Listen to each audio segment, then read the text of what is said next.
Joining us now to preview Wednesday's vice presidential debate is Stephen Davis, a contributor for Turning Point USA. So, Stephen, you're a perfect person to talk to about what we should be looking out for because you are a former Democrat who now supports President Trump. So, when you go into these types of events, what are you looking for? Well, I do believe as a former Democrat, what the Democrats are going to be looking for is going to be a bunch of virtue signaling on their part. They're going to want to hear certain dog whistles, and for all the talk that there's only the right that does all these dog whistles, it's the left that actually does that. They will want to hear different virtue signaling tropes about the Green New Deal. They're going to want to hear about the Medicare for all and things of this nature. Now, for me, I know me specifically in this particular debate, I'm going to want to hear, I want to hear Kamala defend her record. I want to hear her defend her flip flops on a lot of different issues regarding the allegations against Tara Reid, how she was completely silent in that regard. But when it came to or the allegations against Biden with from Tara Reid, and she was completely silent. But when it came to Justice Kavanaugh, oh, you better believe she had everything to say. Her stances on criminal justice back in the day, flip flopping on that. I mean, there's so many issues that she just flip flopped on. So I can't wait to hear her and her explanations in that regard. No, and you bring up a very good point, and I think one of the more viral moments during the primary debates was when Representative Tulsi Gabbard took aim at Kamala Harris for that very fact. I mean, she went after her for her record as a prosecutor, but I think another thing to point out, too, is Kamala Harris's flops when it comes to just Joe Biden in general. What happened to the man that she was once saying wasn't quite racist, but was pretty close to being racist? That's basically what she was saying on the debate stage, and just saying essentially that he's not a man for this moment, partially because of his age and he's just not meeting the moment. So I want to ask you, this upcoming debate, Joe Biden's age and his cognitive abilities has been a concern in the media. President Trump right now, for example, is recovering from coronavirus. Will the VP be more important than perhaps in previous debates?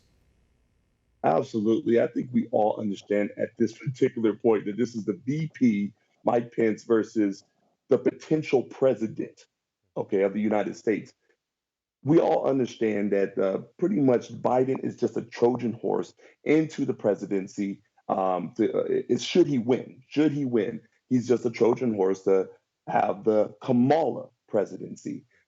There's been numerous slip ups from both Kamala and Biden in that regard, saying that it's the Kamala or the Harris Biden presidency. They both slipped up and let the cat out of the bag in that regard. So we all understand what is really at stake here. I do believe that if Biden does win the presidency, they're going to invoke the 25th Amendment. And as a result, Kamala Harris is in the president. And even when we talk about Kamala Harris, I mean, I'm looking at some of the campaign ads put out today by the Biden campaign, and it's Kamala Harris in the front and Biden a little bit in the back, a little bit more blurred out. Now, I know that maybe that's because that she's taking the debate stage tomorrow, but this isn't the first time where we've heard this type of allegation. I mean, it's very clear that Kamala Harris was one of the favorites among the Democratic Party, the DNC, I should say, but there are looming concerns, too, about what happens for Joe Biden this point forward. And both of them, they do have their strengths, they do have their weaknesses. So tomorrow, do you think that Vice President Pence should be focusing very much so, more so, on Kamala Harris than Joe Biden, or do you think that Joe Biden should still be a focal point?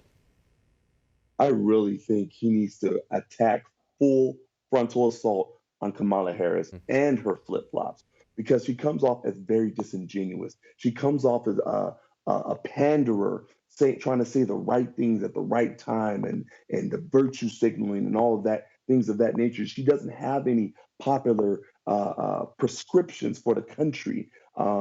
As far as the NRA, she's very anti-NRA, which a lot of people now are very pro-gun, pro-Second Amendment. So a lot of her policy prescriptions are just so weak. That's why she was one of the first people out of the presidential primary against Joe Biden. So I think Pence should go full frontal assault on Kamala Harris and really attack her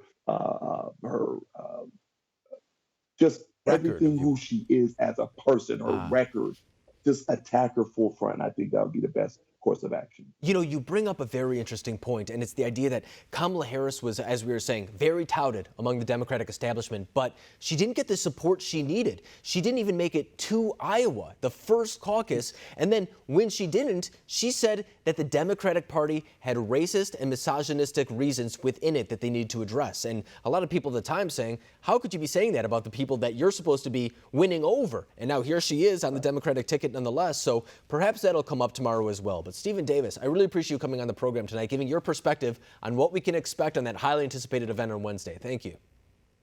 Thank you for having me. I appreciate it.